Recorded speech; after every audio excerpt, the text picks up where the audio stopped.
Hello. Good morning. Buti simentado na dyan. No. Saan galing? Saan magmumula yung simento? Doon? Po sa amin po, sa may simbahan po. Tapos papunta doon na baba. Oh. Hi, Gemma. Hello, tatay. Kumusta, Jem? Okay po. Okay, nasaan si Jomar? Naligo lang. Naligo lang. Saan si Kuya Galaway? Ay, Naligo po. Naligo din. Okay. So, nandito tayo ngayon. Oh. Hello, tatay. Good morning. Ay, wow. Anong luto nyo? Luluto kanin. Ha? Kanin. Kanin. Okay. Yung gulay. Gulay. Lapa. Nasaan na po yung Lapa. kanin? Wala pa. Wala pa. Ang sarap naman nito. Ah, Ba't hindi pa nakasalang? hindi pa. Ha? Ang sarap nito. Oh, anong Lagyan mo anong lang. sahog? Hello, kuya. Oh. Ha? Magandang Magandang maaga? Anong grade ka ngayon, Jim? 7. Grade 7. Grade 7. Tapos si Jomar, Grade 2. grade 2. So ayun po mga kabayan, grade 7 si Gemma, no? Naka-enroll ka na? Opo. Tapos na? Yung mga gamit mo sa school? Wala pa po. Wala pa? Opo. Kahit ballpen, wala pang nabili? Wala pa po. Oh my God, mag-uling na lang tayo. No, gamit tayo ng uling. Ha? Bakit yun naman ang gamit no na uling Ha, Jim? Uling na lang yung gawin natin, sulat yun sa papel. No? Tapos o kaya uling at saka daon ng saging. Pagpartnerin natin. Oh, maayos yung buhok mo ngayon Maayos na maayos Maganda Naligo yung po. pagkagawa mo Naligo po. Naligo. Kumusta yung lupain natin doon? Mabuti po kaso umalis po yung ano po, yung nagtatrabaho po kasi may pinuntahan po sila po. So okay na. Tapos na doon yung yung pag linis nyo. Kailan kayo magtanim Hindi ano po, pagdating nila po, ano ko pa po kasi ano po,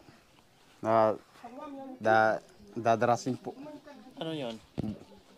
bubungkalin po. Bubungkalin pa uli. Kasi yung nasunog po para bababa yung, Nasunog na. Tapos na. So, ngayon, ang kulang na lang, bungkalin siya uli. Tapos, para bago yung ano po magtanim. yung, opo. Yung mga maningay na ibilad mo na o nalaga mo na. Hindi ni ano ko po dyan. Kasi basa po, nilagay ko po dyan. O tapos, ano nangyari? Nandyan po yung mani po. Nandyan. Natuyo na. Opo. Akala ko nilaga mo na lahat. Hindi. May sira yung Yung iba? iba po. Pilian. Opo, may napili po ako ng, Hindi naman lahat yun Oh. Pag naibilad, tapos tanggalan ng balat, tapos pilian nyo yung mga malalaki yung laman niya po. tinatanim. So, ang mais, mga kailan yung mga maitanim? Pag sabayin ko na lang po sila po dalawa po. Pwede sabay? Paano yon? Mani, mais, Hindi ganon. hindi ano po yung iba po lagyan mo ng Hatiin pagito. mo. Opo. Parang ganon. Opo. Okay. Sige, maganda yun. Nadili kasi ang tatanim ng mga kabayan kasi puro ulan. No? Tapos, nadamuhan na nila yon. Nakita nyo naman sa video. Tapos, siyempre, sinunog pa nila yon. Pagkatapos sunugin yung mga damo na pinagtatanggal nila, bungkalin uli yon. Then, after magbungkal, siyempre yun yung pinaka-fertilizer nila, yung mga nasunog, no? Yung mga damo-damo na yon. Tapos, bungkalin nila bago sila magtanim. Pag bungkalin, mga ilang araw bago magtanim, Kuya Galaway? Di mga isang araw lang po yun. Isang araw lang. Halimbawa, pag natapos yung kinabukasan, pwede na. Opo. Okay. So, yung mani ng itanim or ibilad pa nyo ulit? Hindi po, babalatan na lang po. Babalatan. So, balatan yun na. Mayroon pa atas lang nilalagay dyan Opo. Anong nilalagay nila dyan pagkatapos balatan? Hindi po, pag ano po, pwede na po, pag nabalatan na po, pwede na pong itanim po yun. So, balat na lang tapos itatanim agad, ganon. Opo. Okay. So, problema ngayon si Gemma. Anong problema ng anak niya ngayon?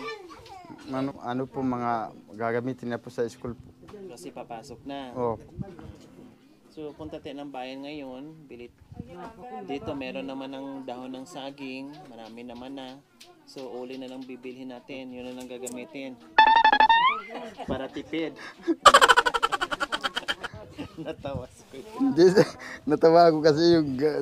Bakit dati yun naman ang gamit di ba? Oh, yung uling. Dahon ng saging Oh, tapos uling. Yung nag-ano pa, nagsisim, bagong papasok sa school, magsisimira sa dahon ng saging po. Naranasan mo yon? Hindi pa po. Ay, hindi pa. Kasi lahat na nakikita ko po yung mga bata po. May mga papel na. Hindi yung mga saging po, yung ginagawa nila pag ano po.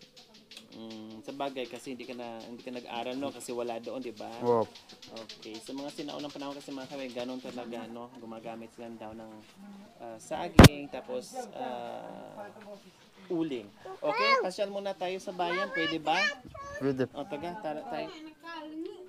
Mag-aaral si Jomar? Oh, Ha? Kailangan paralin mo grade 2. oh. Tapos si Gemma grade 7 na. Okay, sige, punta tayo ng bayan. So ayun mga kabayan, punta muna kami ngayon sa baba, no? At meron na kaming papasyalan gagawin. Okay, tara. Masabi ko lang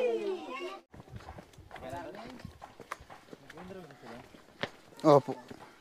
Si Jomar, na-enroll mo na? Oh, Hindi pa. tapos na po yun. Nung isang Lunes po, Ikaw, nag-enroll ka na rin. sa bundok po.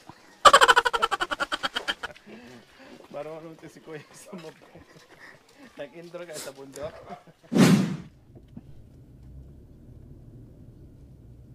So ayan po mga kabayan, dyan po tayo papasok para mamili tayo ng school supplies ni Gemma at ni Jomar na anak ni Kuya Galaway and Ate Linda.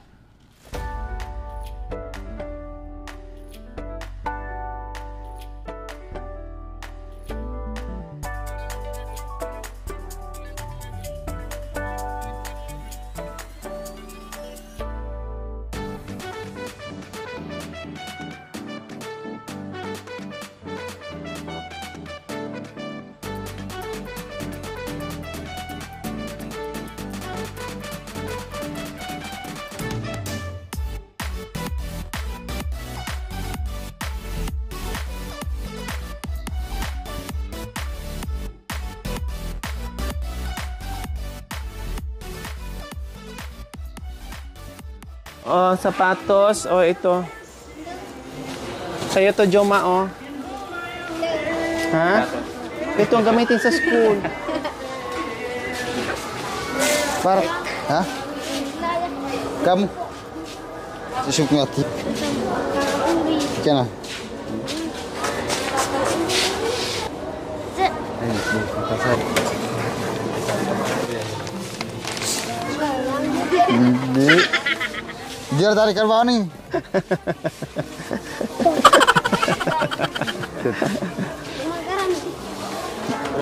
Japawa sana kali. Wow, ang gwapo ni Kuya Pwede. Saka yung helmet. pang-helmet.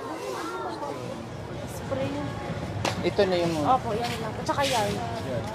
Ayan, maganda yung yan. Saan yung yan? Ito Jim, oh. Same price lang po. Same price lang. Hindi na natatanggal to, Jim, oh. Ito gusto mo? Or ito? Ito po, gusto mo or sampu this spring? na yan. This spring? Oh, sige, this spring daw. 8 piraso, iba't ibang kulay. Kay Jomar, yung Ano pang lang grade po? ano? Grade 2? Pang grade 2. Opo, yan. Writing. Ayan, grade Mura ng kulay. Wala din. 2. Sige, Napili pili ka. ka, be. Pili ka. Walang writing. Nating 30. Puro sa'yo? 30? Na. Ay, may tao. Ano yan? Sa math? Opo. Oh, sige. Hindi, yung ito, separate mo. Para kanya-kanya silang ano. Hindi pa nasulat yan. Tapos ikaw. Dito yan, 5 ballpen. So, ayan po mga kabayan.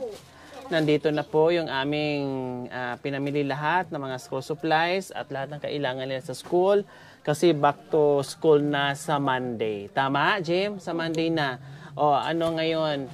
Sa pakiramdam mo na kompleto na yung school supply mo, Jima, gamitin para sa school. Opo. Salamat ate po. And dahil napakamahal ngayon ang bilihin mga kabayan, Diyos ko po. No, kaya pag yung wala talaga sa buhay mga kabayan, talagang hirap makabili ng gamit. Dahil hindi po biro yung 1,000 mo, nako, hindi pa kompleto yung mga kabayan. Yung 2,000 mo, nako, hindi rin kompleto mga kabayan.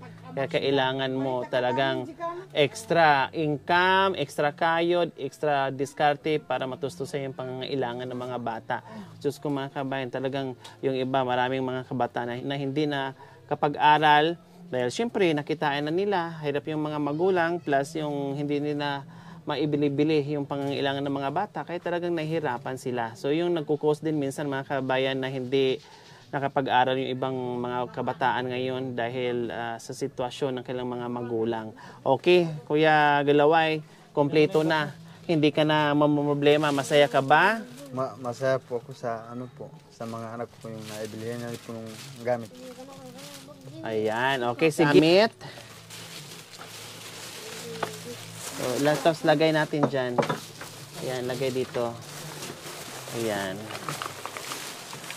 Oh, may laruan pa. Oh, bibi. Oh, may mga laruan pa. So, ayan, binili din natin sila ng mga uniform kasi importante yan talaga mga kabayan. Nasaan yung partner nito, Jim? Yung mga palda mo. Para labahan muna bago isuot. Kailangan malabahan muna. Kasi tag-ulan, no? At matuyo kaagad para makahabol sa tag-2 parisan po mga kabayan yung binili ko, no, para mayroon silang bisan. Ito yung kay Jomar. Ayan, o kunin mo yung plastic, Jim. Ayan. Tapos 2 ano din. Oh. Then yung kanilang mga medyas. Oh, ayan na. Ayan. Tapos yung shoes nila, syempre, para naka-shoes na sila, diba? Dapat nagbuta to sila kasi bukid dito. Kailangan butas. Kailangan butas. Tapos ito yung mga bags. Ayan po, yung mga bag nila. Ayan, tagi-isa sila. Ito yung, siyempre nandito na yung mga art paper, Crayola, lahat-lahat na nandito na. Kompleto Ricardos na. Ito yung mga notebook nila. Ayan. Ayan.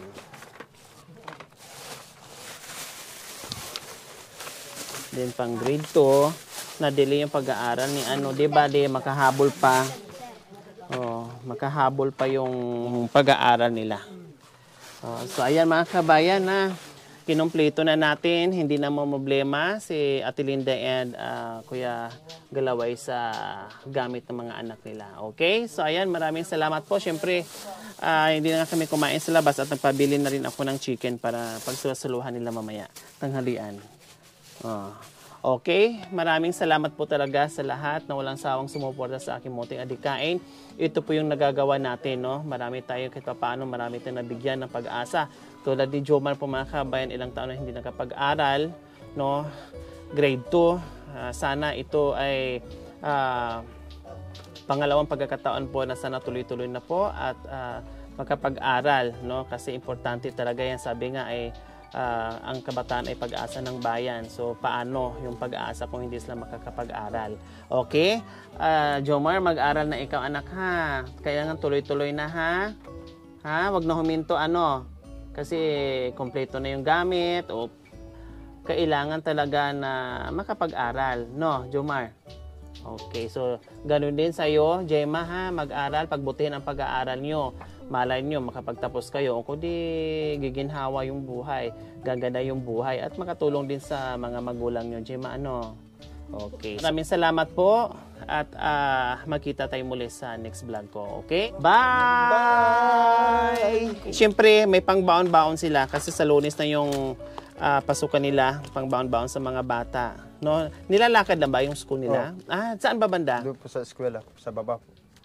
Yung pinakakyatan natin po kanina po.